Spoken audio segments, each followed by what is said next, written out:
Hello you guys, I have attempted to set up a rune to tarot correspondence system here.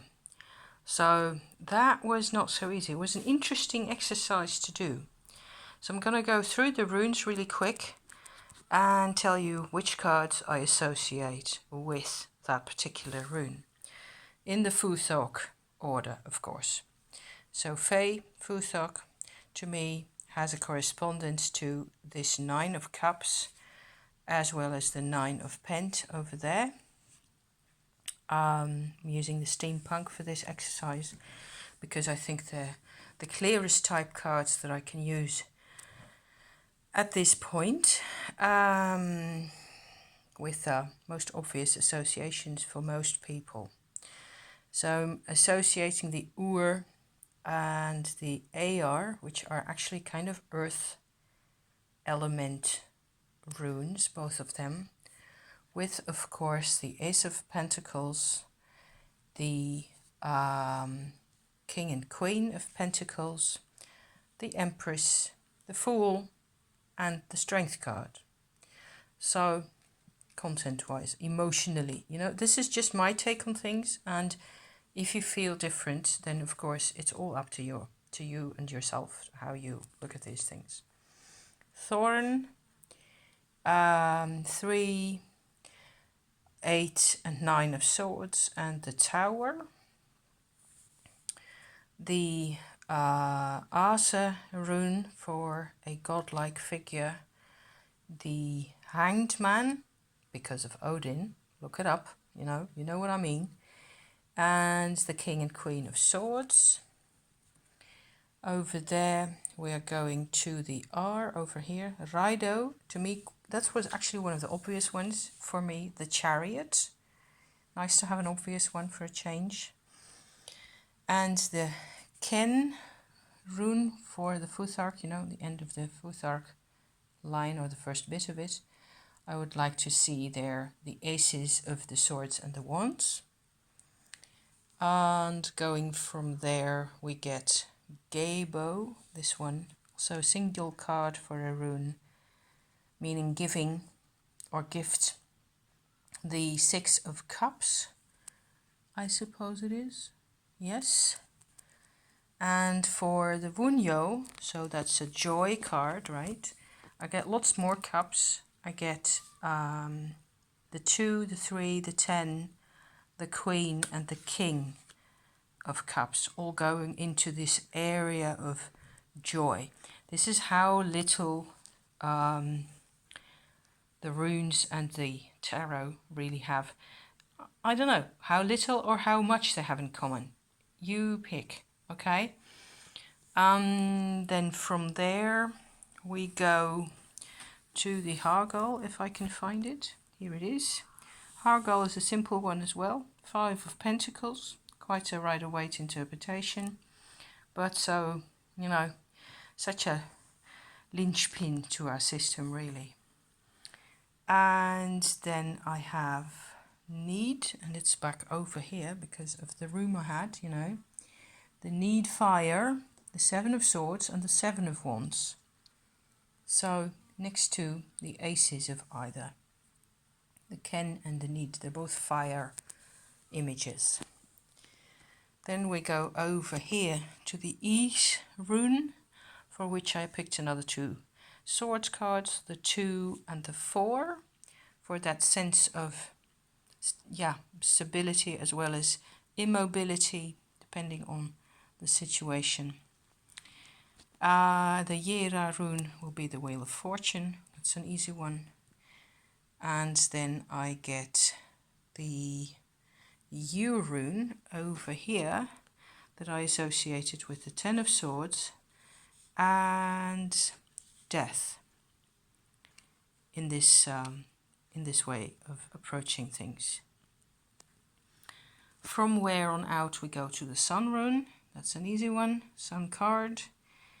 The Ilker or Algis, or however you want to pronounce that rune, I associate with the Devil. Jack in a box kind of a sudden force coming out at you that is hard to understand or grasp or control, or impossible to control even. After thinking about it, that's what I felt like was the closest correspondence. From there on out, I have Pert, the Pert rune over here that I associate with the Emperor and the Judgment card. And I have Ing that belongs in that edge as well, and it's over here, and I associate Ing with the Lovers only, because it's also an old god and we don't really know much about him because all the stories are about more recent gods. Okay, and then on to the third we get the Tiu rune over here that I associate with the Magician. And the horse, where's the horse? Over here. I put the Queen of Wands into that category because that kind of felt comfortable for me, because it's also a really pretty, happy horse and she looks so confident, and that's a kind of association I like to have with the horse in general. The man rune is over here. Mander, and I put to that the Hermit and the Six of Swords, because both of these have to do with the, to me, really important aspect of searching for your truth. So that I would qualify that as central to all our endeavors. Then we go to Birkja, the birch tree rune. That was a bit of a tough one as well. I ended up selecting the Moon and the High Priestess for to go with Birkja. I've got this one at the top here. That's actually an Anglo-Saxon rune. And there's a couple more in here that are actually Anglo-Saxon that I incorporated at the time because I liked them. I didn't incorporate all the Anglo-Saxon runes because there's 33 of them, and I just drew the line at whatever, 27, 28, something like that.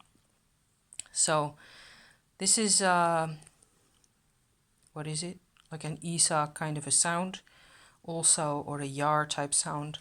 And I just put that with the star card.